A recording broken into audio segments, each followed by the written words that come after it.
What happens is people say, hey, my workout stopped working for me because I'm old. Okay, that's not what happened. You stopped working your workouts. You're doing the same 3 sets of 12 that you did 20 years ago. Hey everybody, welcome to the Dr. Axe Show. I am your host, Dr. Josh Axe, and today I have an incredible guest, Natalie Jill. And today we're going to be talking about aging in reverse. Natalie, I actually started following her years ago on Instagram. My wife turned me on to her. And then I know Chelsea flew out to hang out with Natalie a few days as well in Southern California, there in San Diego. And she has a program, which I'm super excited to share with you guys. It's called Aging in Reverse. And she is a fat loss expert turned high performance coach. And at the age of 48, she herself has rebuilt and created everything from nothing 3 times over. So again, the thing I love about Natalie is she knows so much about fitness, but also probably my favorite thing is she's such a, you're so inspiring, Natalie. So thank you. Hey, welcome to the podcast. Thanks for having me. All right. So aging in reverse, first off, my wife my wife is fairly young. Chelsea's 31 years old and people always tell her she looks like she's in, college. She does. You're going to get the same, you get the same thing. You're 48, which by the way, I usually wouldn't say that, but it's on your bio. Yeah. And so I did. And so anyways, but you look like you're in your, lower 30s. So well, thank you. Obviously, that's really nice. Obviously you're doing something really right. And so I want to talk about that today. I want to talk about, in a couple ways. I'd love to hear from you, aging reverse. I'd love to talk about fitness. I'd love to talk about nutrition, but I also like to talk about the mindset and some of the emotional side of things as well. So let's start off just touching on fitness and nutrition, but then let's dive into that sort of mental state. Sound good? It's so funny, Dr. X, because everybody always wants to know the fitness and nutrition. Like, what do I take? What do I do? What do I take? What do I do? And I can share hours, days, weeks, years on those topics. Awesome. But that's not the change maker. The change maker is in your mind. It is the belief set. It's the stories that you tell yourself. And, for years I said I was a fat killer, and I do that still, but I've changed the meaning of that. It used to mean the fat on your body because I could kill that. But the long-term solution for keeping it gone is what I call killing the false assumed truths, the FAT. It's those beliefs that we've been telling ourselves about aging that are not serving us, and they are holding us back in all areas of our life, especially the way that we look and feel. Yeah. Wow. It's great. I love it. Can I tell you too, like I'm 38, I'm a couple years away from 40. I mean, I used to think when I was a kid, because I feel like that's what people said. Yeah. Once you reach the age of 40, that was kind of like, but it's so untrue today. I mean, I see people again in their 40s, 50s, 60s, so even their 70s. Like my dad is 70 years old, and he was a semi-pro water skier, but he water skis 3 days a week. He lifts weights. He runs around with my niece and nephew, like brings them to Disney World, the beach, like.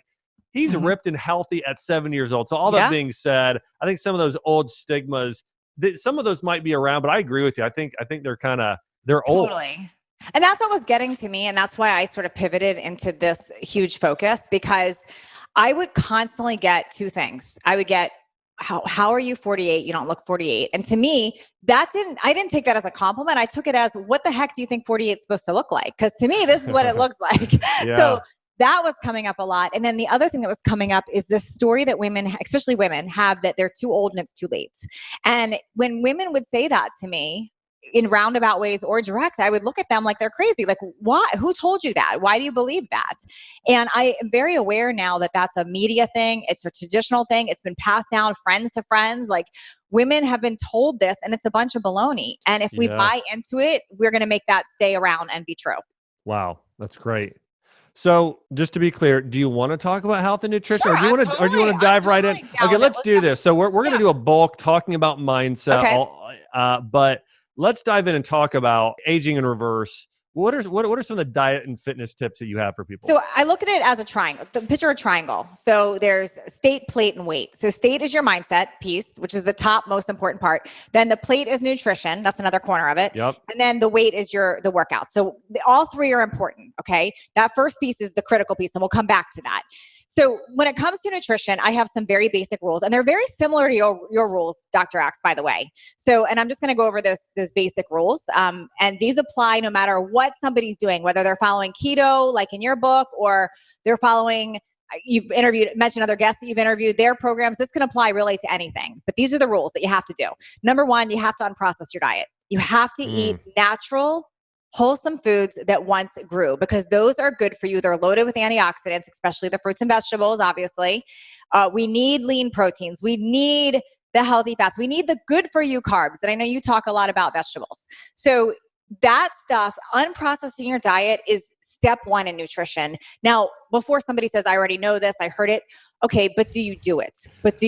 Because people can know it all they want, but if they're not actually being consistent and eating those foods, that is going to make a difference. So rule number one, unprocess your diet and look at it as how many of those good foods can I get in? And then rule number two is focus on addition versus subtraction. Now, what does that mean? That means instead of worrying about all the stuff you can't have, like I can't have my cake or I can't have my pizza, let's focus on how much of the good can you get in every day so you make less room for the bad. So drinking enough water. Are you eating enough vegetables? Are you eating your lean proteins? Are you having your healthy fats? Are you getting the good in and focusing on that? Because that makes you less likely to want that pizza or the whatever else it is. It's great. And rule number three is drop the fake foods, which kind of goes with eat unprocessed. But those fake foods wreak havoc on our health. For instance, artificial sweeteners. When you have artificial sweeteners, and your audience I know knows this from you, even your body thinks it's getting those calories, but it's not. So you're going to have these cravings, and you're going to have the mood swings, and you're going to have the hunger, and you're going to be bloated. And what happens, Dr. Axe, is people message me and they say, gosh, getting old sucks. I have no energy. I have no focus. I'm like, okay, but let's talk about the Diet Coke habit you have, or the chewing sugar-free gum habit, because that's more likely the culprit than your age. Yeah. So good. So good. Yeah. So I could go on with lots of rules, but I would say those are the three. Like if you start with those, you're going to make a big difference. And they're so simple to follow, those three rules. I love it. Those are great. And I love especially number two, just add in the good. Mm-hmm. I mean, it's something I feel like everybody can do, and it's naturally going to push out some of the bad. That's why it's such a great rule, focusing on, hey, here's some things you just got to start getting in your diet. And I think that's something easy that everybody can do. Now, so sometimes people will say, well, what about, should I do intermittent fasting, or should I do keto, or they'll ask all those questions. And the answer is you can do whatever you want to do as long as you follow those rules. And as long as also say, can you make it a lifestyle? So keto, other than your book, honestly, like your book is right in line with what I teach. So I love everything you share in that. Some extreme keto, it doesn't work for me if they're taking out like literally every vegetable. Yeah. And I'll be clear, for me, the keto diet is to be done as a fast or a cleanse. It's only for a period of time. It's not a lifestyle. It's not a lifetime diet. And it's to be done a very specific way with mostly vegetables. But all that being said, I'm with you. I have, I love doing, recommending collagen-rich diets, anti-inflammatory diets. But all that being said, these principles you're sharing, they apply to everything. They can apply to any diet out there, whether you're a vegan, paleo, or whatever. Just add in the good, remove the processed, and drop the fake foods. Man, that's good. Yeah, those three. And I could go on with all kinds. Like, so then, people say, what about fasting? Okay, there's lots of research on fasting. I think it's amazing. I do a version of it called modified fasting, where that's just 12 hours. So I stop eating around 6 and I don't eat again until at least 6, maybe 8 or 9 the next day. So I go longer there. I do not personally do like the 4-hour or the 6-hour for me, because I can't make that a lifestyle for me. And I'm so focused on getting in more of the good. I can't eat all my vegetables in that window. Well, and you're focusing on majors. Again, the major thing is eat real good food. Yes. Number one. And I love that. Tell me about your diet, because I know. And by the way, I would encourage everybody follow Natalie on Instagram. You got a great Instagram page. You're posting great fitness stuff, inspirational stuff too, some food stuff. So it's just Natalie Jill, right? Natalie Jill Fit. Natalie Jill Fit on Instagram. Okay, yeah. Natalie Jill Fit on Instagram. I want to recommend everybody check out her Instagram page. Both Chelsea and I follow her on there. By the way, my favorite part of your Instagram page, at least Chelsea's, is like she loves your dog. And Flops. what is his name? His name is Flops. He's a golden doodle. Flops. So, when you're doing your fitness stuff and Flops is in there, I mean, everybody loves a cute, which is a pretty big dog, but he's like 90% fur, but yeah. And by the way, he eats an unprocessed diet too. That's great. Yeah. Chelsea and I, similar. We have our dog. Our dogs eat salmon, fish and vegetables. I mean, that's kind of Yeah. I said he'll eat meat, fish or vegetables, but all of that together. great. No, I don't give him grains. I don't give him kibbles or any of that. So good. Yeah. So good. Tell me about what you eat. What does your breakfast look like? Maybe a lunch or dinner, snacks, some dessert. So I follow exactly what I teach, but I've upped it a level for specific reasons. So I'm not perfect. I want to share that. Like I'm not going to say I never have pizza I definitely do. Okay. But primarily what I eat is unprocessed natural food diet. And as I've gotten older, I've also eliminated grains and dairy. No, do I think everyone should eliminate grains and dairy? I don't know. It depends. But if you are experiencing pain, definitely, because I want to take out foods that are linked to inflammation, pain, skin changes, fatigue, take those things out, bloating especially. So I take those out. Like my husband, he can have all the grains and dairy he wants, does not affect him. There's no reason for him to take that out. For me, it affects me big time. You and I have spoken offline before about my back issues. I had that ruptured disc a couple years ago. I'll tell you, my pain is like a level 10 if I'm not eating on point. As soon as I remove the grains and dairy and I'm strict and I'm drinking my water and I'm doing those things, I'm like a level 2 or 3. That's a big difference. Yeah, so huge. Before someone's blaming again, my age, like what are you doing in your diet? Because so much of that can be corrected, reversed, changed just by tweaking those things. Yeah. Yeah, fantastic. And then you asked what I eat for breakfast. Do you want some actual samples, like what I had today? Yeah, I'd love it. Yeah. Yeah. So typically breakfast is, I have vegetables and fruit at every meal. Just so I eat tons of vegetables and fruit. I don't buy into the whole like fruit has too much sugar for me. Like I love fruit. Yep. So every morning for breakfast, I have some type of fruit, peaches, grapefruit, whatever I'm craving that day, strawberries maybe. I always have a protein. It'll either be some eggs or it'll be, there's like a natural turkey sausage that I've made or bought. But I'll have smoked salmon sometimes, but some type of protein. Yeah. And then I'll definitely have a fat, either some avocado or some nuts and seeds.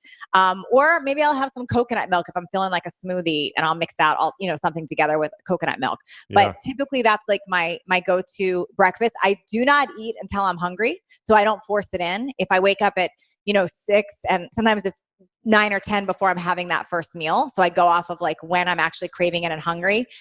Lunch and dinner are pretty much the same. It's some type of protein and vegetable. So I love salads. Like I'll have big salads with protein, unlimited vegetables. I'm never counting that. I'll use real dressing. I'm a fan of real fat. So I'll have that, or I'll have a lot of, I'll have like some salmon, chicken, fish, turkey burger maybe. And then dinner, same type of thing. It's another protein, lots of vegetables. That's pretty much what I do. I love it. It's great. I have, I'd be curious what you use for salad dressings. I've got some friends, they own Tesame's. And have you had their dressing before? I actually haven't had theirs. You'd love it. It's really good. I typically will make my own it's just like usually starts with either olive oil and lemon and garlic, something like that, or onion. So I always just mess around with natural things. That's great. That's awesome. Yeah. I used to make this like tahini dressing. Oh wow. That was so good. Man, yeah. And great. I do not measure my like olive oil or any of that. Like it's very difficult. What people don't understand, it's very difficult to be obese. Just to be clear, eating too many fruits, vegetables, proteins, or nuts and seeds. Like it doesn't, yes. Very hard. Like, so people can have the story of that all they want, but I'm telling you right now, if you go eat nothing but fish and broccoli, and I'm not saying to do that, but if you ate nothing but fish and broccoli, you would not be obese. It's not possible. Yeah. Yeah. Meat and veggies, you're good. Yeah. You're not gonna, those are the safest foods typically you can eat. Of course, yes. I know, people could argue the meat thing, but I don't. And when I say meat, by the way, first of all, I don't personally eat red meat. I haven't since I was 12. I haven't had red meat or pork since I was 12. Not for health reasons. I just decided not to. But I do have chicken and fish. And when I have my proteins, we're talking like 3 or 4 ounces, by the way. I don't eat a ton of that. So I would say I'm heavily plant-based. Like I'm having way more plant food than I am animal food. Yeah, that's good. I do eat beef, but I haven't had pork. And gosh, I'm trying to think the last time I actually had pork. Probably when I was in high school. I think it's actually very unhealthy no matter how it's done. But for another show. All right. So we've talked about removing the processed, adding in the good, which naturally pushes out the bad, dropping the fake foods. I love your diet. It's super clean. Everybody can eat a lot of vegetables and some meat, and you're gonna stay pretty healthy that way. And the fats.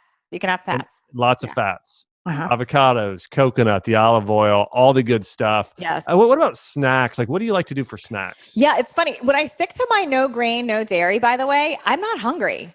I don't find that I want snacks. But if it's I good. add in, like we'll buy gluten-free pizza, for instance. It's gluten-free grains and dairy, and it's like instant. I want more snacks. Like I'm looking for something else after. So I think there is something to do really important about managing cravings. And that's why another reason to not have artificial sweeteners or foods, because that triggers cravings. But also the more starchy carbs you have, the more grains, the more all that can create you wanting more snacks. So if I am going to have a snack, something might be like an apple with some almond butter and cinnamon, something like that. That's typically what I'll go to. I'm obsessed lately with this. Have you seen they can't see me, but you Smart can see me. Sweets gummy bears. If you have not heard of and I'm not sponsored by them, but I should be. You need to look at they're keto friendly. You're going to die. There's 3 grams of sugar in the whole bag. And there's 28 grams of fiber. No. Well, what are some of the ingredients in there? So probiotic soluble fiber. Wow. It has gelatin, rice flour. Yeah. So you got some collagen there. Rice. And stevia. Wow. Cool. That's it. I feel like they're going to come out. We're going to find out like something's terrible in here because it doesn't make sense. I don't know if you remember, and I don't know, what your favorite So for me, like I love Seinfeld. Chelsea liked the TV show Friends, but there's a Seinfeld episode where they're all eating this ice cream, and back then it was fat free, and then later on they sent it to a lab and they found out it's like so high in sugar and fat. That's what I'm scared of. Yeah, like but here's what I know. I don't when you have like a real gummy bear, like cuz that's my thing. I love gummy cake. Yeah.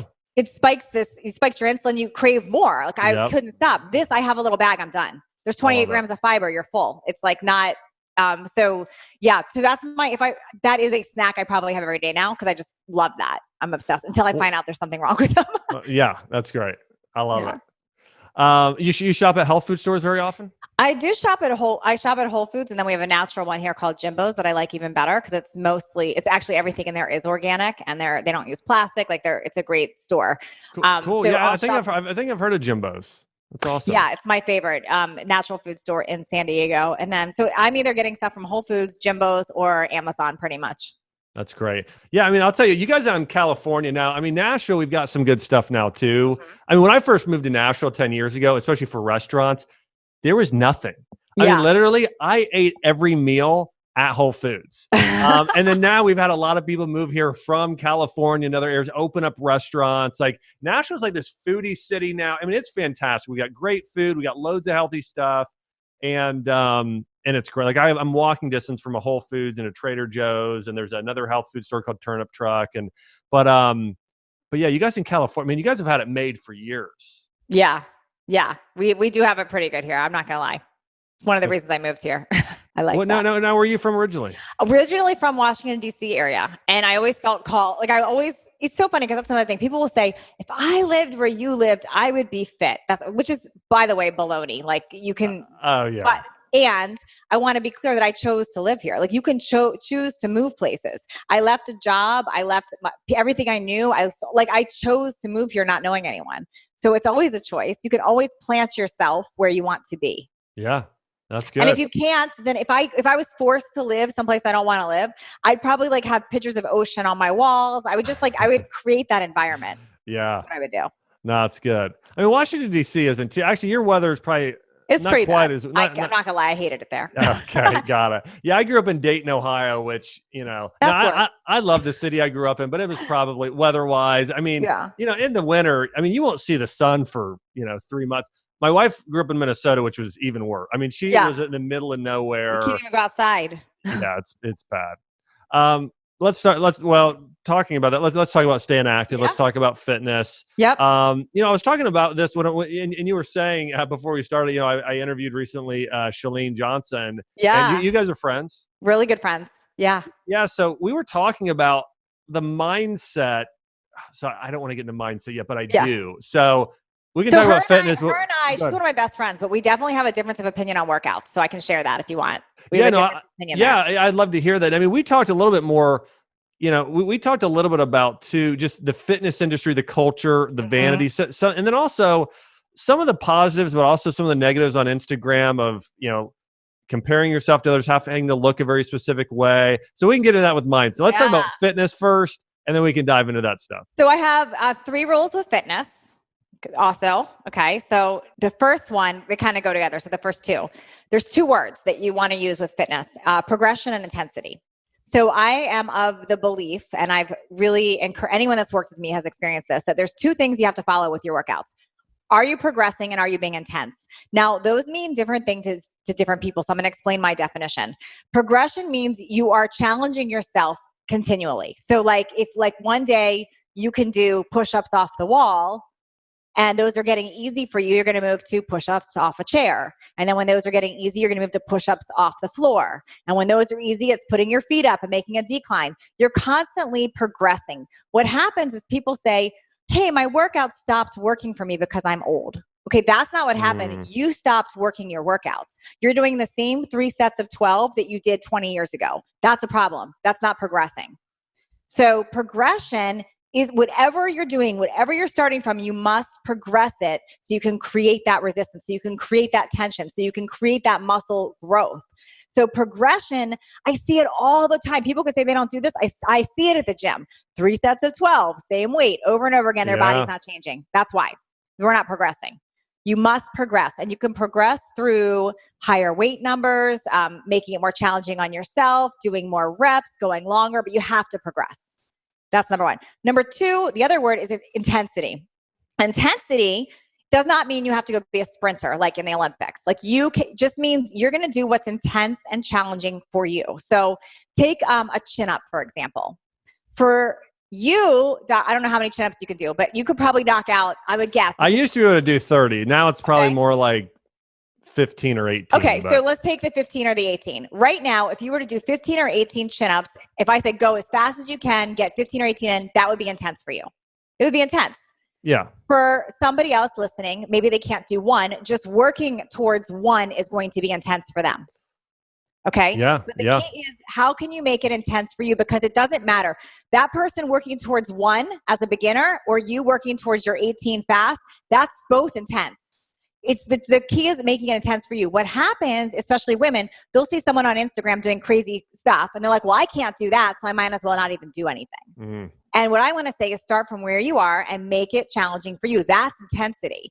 And my workouts are very, very short, which is going to bring me to my 3rd thing. But it doesn't matter the length of time of your workout. What matters is how intense you're being and are you progressing? Because you can be very intense in 5 minutes. You can be very intense in 20. You cannot be very intense for an hour. There's no way. So just saying I'm working out for an hour doesn't mean anything to me.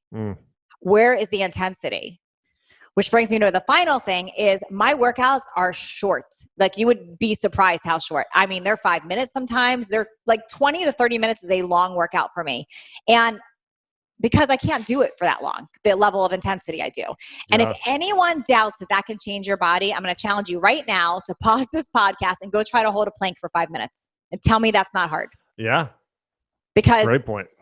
Or go do squats for 5 minutes, or go work on chin-ups for 5 minutes, or go do 5 minutes of push-ups. So if you're using progression intensity, 5 minutes is a challenging workout. So when someone says, oh my gosh, I'm doing everything, I'm working out an hour, and I don't know what they're doing in that hour. Yeah. You're absolutely right. I know that I used to do for a while, I did 20-minute workouts and I would do a Tabata. Yeah. And I would just be smoked, just smoked at the end. And so you couldn't do an hour. It wouldn't work. It wouldn't be the same level. You get dizzy, you get light, all of it would not work. I think these are great rules. Progression, intensity, doing it for a short period of time. I mean, this is what people need today, especially people who are saying, I don't have time, or if you have excuses or reasons why you can't do something. Yep. These are fantastic fitness rules. I love these. Thank you. Not to switch gears. I did, I'm trying to remember. I'm trying to think if I saw you on one of their videos. I felt the Move You guys, Andrew and I've been on a few of theirs. Yeah, I've been okay. I thought so. And this might have been a year ago. I mean, it might have been a little while ago, but I interviewed them not too long ago. Anyways, they have their rules and they have their 6 things and that sort of thing, for rehabilitation. Yep. Which were good. And I know that's not real relevant, but it came to my mind. I'm like, I think you were. Yeah, I saw you I on was. the page. I was. Because they're San Diego too, right? Yep, they are. They're right near me. Nice. Yeah. But before we go, I do want to mention, hey, if everybody's enjoying what we're talking about here, I want to encourage you guys, check out Natalie. She's got two things. She has a new book out. It's called Aging in Reverse. So Natalie, and I'm only saying this number because she put it down here, but she's 48 years old, looks like she's 31 years old, and she does an amazing job of both looking and, I can tell, feeling young. And so if you are saying, hey, I want to look and feel younger, I want to recommend, check out her book, Aging in Reverse. And also, can you just mention real quick, you have an entire online community, right? So I have a community called Aging in Reverse, and you can find that at aginginreverse.me. But what I do there, and because I want people to try that out, I do this awesome trial where it's $10. You get my meal plans, like 2 of my meal plans. You get my best workout DVDs, and you get to take this 10-day dive challenge where I tap into what those false assumed truths are holding you back and shift that. And you get to try out the whole membership community, and it's $10 to try it. So it's super, it's anyone that this message is resonating with or wants to learn more. It's aginginreverse.me. Okay. So aginginreverse.me, M-E. I want to encourage you guys to check it out. Thank you. Let's go back. So we're talking about fitness. You had your 3 rules: progression, intensity, in a short period of time. Yes, and a short period of time. Yeah, and then do stuff that's fun. So I'm active daily. So I'm going to explain the difference too. Like when someone says, "What about cardio?" Okay, first of all, when you're working out with intensity or doing like Tabata, like you said, or HIIT training or that intensity, you're getting a cardio workout. You're getting anaerobic training. You're getting what you need there. However, there's another type of cardio, which is the aerobic, which I do not get on a Stairmaster or a treadmill or elliptical and just go, because I don't believe in that as just as a way of burning fat, or it just makes me hungrier, like for me personally. But what I do is I do walk every day. I'm a huge fan of walking and moving your body. I sit very little throughout the day. I sit when I'm recording a podcast. That's about it. I even have a stand-up desk for my main work. I walk a lot, but I think it's critical to move your body. And last I checked, like recent studies is like 30 minutes a day of walking, how much it extends your life. It's like crazy. Yeah. Well, I think, the thing I love about it's funny, I never walked until 5 years ago, probably, but now, like, we have a park close by. I'll just go and walk through the woods. And I'll tell you, there's something, I mean, first off, it's because I'm praying or I'm doing nothing. Yeah. I mean, and those, whichever it is, I'm getting to rest my brain. You're unplugging for a while, but I love that. I mean, just walking is so great for your health. I love it. And I see your standing desk there in the back. It's Yep. That's what I do. Video. The only time I ever sit is when I'm being interviewed or interviewing, because I like to write. So I do sit so I can be present in all those things. And it's hard to manage that with the standing too. So yeah. Actually, this is the desk I have here too. This is a standing desk. It's either a Jarvis or an Uplift. There's lots of good brands, but they're man, I'll tell you, I love standing desks. Yeah. Oh, nice. That's great. Yeah. And then do you want to know about the mindset? Because this is my favorite. Let's do it. One. Yeah. I'm excited to hear about it. And it took me a long time to figure out that I can't lead with mindset, because people like shut it out. Because people need it. They just don't want to hear it. So they always want the workout and the nutrition. Like, what do I do? But when people go through my programs, they always say what changed them was that mindset shift, which is funny, but no one wants that going in. But here's what I want people to know about that. And there's only 3 things I'm going to say. Okay. So number 1, everything is a decision. Everything is a decision. So you can decide right now, right here, today, to make different decisions and choices. Those words actually go together, decision and choice. You can decide that at any time. And when you ask anyone that's had a positive transformation in their life, whether it's the way they look, whether it's their health, whatever that is, their business, you say, what was the culprit? They'll always say, I decided. So I want people to pay attention to that, because it's always a choice and it's always a decision. No matter what has happened to you in your past, no matter what brought you to right now, right here today, you can make a different decision and a different choice right now, and things can change because your choices, actions follow that. So you can decide whatever it is that you are at right now that not happy about. You can make a decision like, I've decided I'm going to thrive the next half of my life. I've decided I'm losing the fat. I've decided I'm creating this. Like, it's a decision, and you can decide. It's a choice. And every day is a decision and a choice to go backwards or to keep going forward. Number 2 is you have to know. And if you don't know, you have to figure out where it is you want to go. Like, what is it you want? Because if you don't create a vision and get clear on what it is you want to happen, you'll never achieve happiness. So when I ask most women, what do you want? They say, I want to be happy, but they can't define what that means. So they start doing more, trying more, taking on more. Like they're not, but they don't know where they're going, and it makes a mess. It's kind of like if we both got in the car right now and I said, let's just go drive. Like, where would we end up? I mean, who knows? Like, how much traffic is there? Where are we? How much time do we have? Is there gas in the car? Is someone waiting for us? Like, so random where we would end up.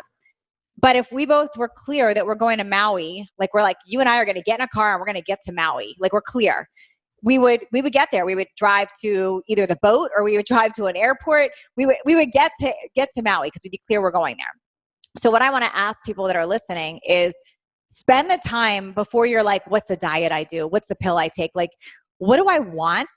And what does that look like, feel like when I get there? Like, decide what it is that you want. And if you have a hard time figuring it out, start with what you don't want and go with the opposite. And then the third thing, and this is the most important part, and this is what my 10-day dive challenge is about, the one that's the $10 when you sign up on the membership site trial, is you got to kill the fat, the false assumed truths. So there's a lot of stuff that has come up, probably even if you're listening to this interview right now, just during this interview, of your own belief set. Like, that's not possible, or that's not true, or my doctor told me this, or my friend told me that, or this is my experience. Like, you have all these stories that are in your way, and those are the false assumed truths. Because what if those weren't true? You know, I had a woman recently in one of my programs, and she came to me miserable about it. She's like, my doctor told me that I was going to gain 30 pounds because I needed a hysterectomy. And I had a hysterectomy and I gained 30 pounds. And she was devastated. And she wanted to know, is it possible to get it off? And I said, do you believe it's possible to get it off? And she said, well, I did, but my doctor said I was going to gain 30 pounds and I did. And now I don't know. So we worked on how do we get rid of that false assumed truth, because that's not a fact. It was just a belief. And there's many people that have had a hysterectomy and have not gained weight. And there's many people that have had a hysterectomy and have lost weight. So it wasn't a fact. It was a concept that the doctor threw out there. So she really worked through that. And then she took the actions that follow, which is, of course, the nutrition, the movement, all that's important, but they're actions that follow a belief. And not only did she lose the 30 pounds, she lost 10 more. She lost 40 pounds. She's feeling better than she ever has, and all different areas of her life changed. But that first step was not joining my program. The first step was not the diet. The first step was not the workout. That first step was identifying that false assumed truth and killing it. That's so good. We have people listening that are all different ages on here, different generations, which essentially means two different ways of thinking. One of the things I've seen people start to say, and listen, people may not like that I'm saying this, I just want to point it out, is people saying things like, and maybe it means something different than I'm thinking it does, but I don't think it does. The whole thing, like, follow your truth, and sort of like whatever is the truth that you make up is actually truth. It's very interesting, because if you call an apple an orange, it doesn't make an apple an orange. But anyways, that saying. And anyways, by the way, I love these mindsets. And I just want to hit on a few things that hit me about it. Everything is a choice, and just remembering it's up to you. Like, a lot of people want to blame their circumstances or other things in their life, but you have a choice in how do you react to different situations. And so reacting again, and if somebody does something bad to you, and this happens all the time, you can react to them with love or with hate. And, when you react to someone with love, actually, it affects the way that person acts in the future. It affects it affects you. So anyways, I love that point, because we have 1,000 choices almost every day. Yep. And anyways, I love that. And then number 2 here, knowing where you want to go in your vision, knowing what your finish line is. I used to, in undergrad, I was on a triathlon team, and whenever I saw the finish line, like, I could run fast. You see the finish line, you run faster, you go harder. It fills you with a sense of inspiration. And a lot of people are going through life without a finish line. They don't even know where they're going, as you said. And it's like, man, I think for a lot of people, like, we have one life to live, and you want to get to the end of your life. And sorry, I don't mean to tell you, I typically like asking my guests all the questions. Yeah, no, I love it. But I had like a couple grandfathers, and my one grandfather, like, I don't know that he was the best grandfather. He probably never told my dad he loved him, and he, got the end of his life. And at his funeral, there wasn't necessarily this, wow, he was an amazing guy. Like, I have my other grandfather who decided his dream at 40 years old was to start a swim park in a campground in Lima, Ohio. Oh my gosh. And he worked up until he died last year at 96 years old. but he spent 56 years of his life, like he'd go in that campground, he would pray for people, he would give people that needed food and money. Like he was like an amazing, like he was like a missionary in just his small area in his life. But like people at his funeral were saying, Howard changed my life. Oh my gosh, I love that. But anyways, I think I love, you and I, Michael Hyatt. Yeah. And so Michael, Mike does this thing, like he talks about like starting people off, like, what do you want people to say at your eulogy and your funeral and that sort of thing. But morbid, but yeah, what do you want? But it makes me think of that. Like, that's why I love that principle you teach so much. It's like, we need to know, we got to think about eternity. We got to think about our entire life. Like, where do you want to end up? And then number one, your choices every day affect where you end up. And then the 10-day challenge is great, is really confronting and searching out what is actual truth. Truth is not what you make it up, or it's not what just because your friend said you can't do it, that's not truth. And what happens all the time is I'll say, okay, it was happening to me too. I could call somebody and say, my back hurts. And they'd say, yeah, getting old sucks. And we like just perpetuate that. So to me as a coach, and especially with these women that come to me with so many real issues that they're feeling, I get that they're real to them. By me saying you're right, that sucks, does not help them. It doesn't. There's no choice then. There's no improvement that's going to come from that. So I'm going to challenge people to find a solution, because there always is a possibility of a solution. But as soon as we're stuck into there is no solution, or this is the way that it is, we're doomed, because there's no hope. Yeah, that's so good. So good. And by the way, there's another word that I didn't say, but I'll share it because it's tattooed on my 48th birthday. I got a tattoo. I've never had a tattoo in my life. Because this word was so important to me. I was like, I need to see this word every single day. So I'm going to put it on my arm where I can't help but to see it when I'm writing or typing or doing anything. So I committed that boldly to my decision to this word. And that's the word surrender. So I have it literally tattooed on my arm. Now that means a lot of different things to a lot of different people. But to me, it means not staying stuck in the past and things that you've believed or that you've been told, and surrender to right now, what is happening, what today is, and make decisions from that spot. Wow. That's cool. It's interesting. My one of my best friends is my pastor at church, and that's actually one of his words. It's surrender. Yeah. He talks about too, a little different connotation, but some similar things. But it's interesting because I think a lot of people would view that word as weakness. Mm-hmm. But the thing, like when I think of that word, and I think of you, and I think of Lyle, and it's actually strength. It's actually saying more of this, that I'm being like, I think about a good marriage, like Chelsea and I'm comfortable saying, like, I'm a submissive husband, and she'd be comfortable saying I'm a submissive wife. Like we give and sacrifice to see each other be happy. Yeah. And that word makes me think of that. And that's why I like it. So, and there's a religious connotation too. That's not why I did it though. But Sure. I will share that there is, the other thing with surrender is being okay asking for help and guidance, and literally surrendering to like what's next without the judgment of all those beliefs that we've had before. Yep. So like without the story. So like literally asking for help without all the backstory of why something won't work, or why you tried this or why you tried that. So surrender. It's also like trusting the process. Like because when I started implementing that word, so many areas of my life have changed. Like even my business, like letting go of what didn't work or what might not work, and just saying, I need help. I love it. It's so good. So good.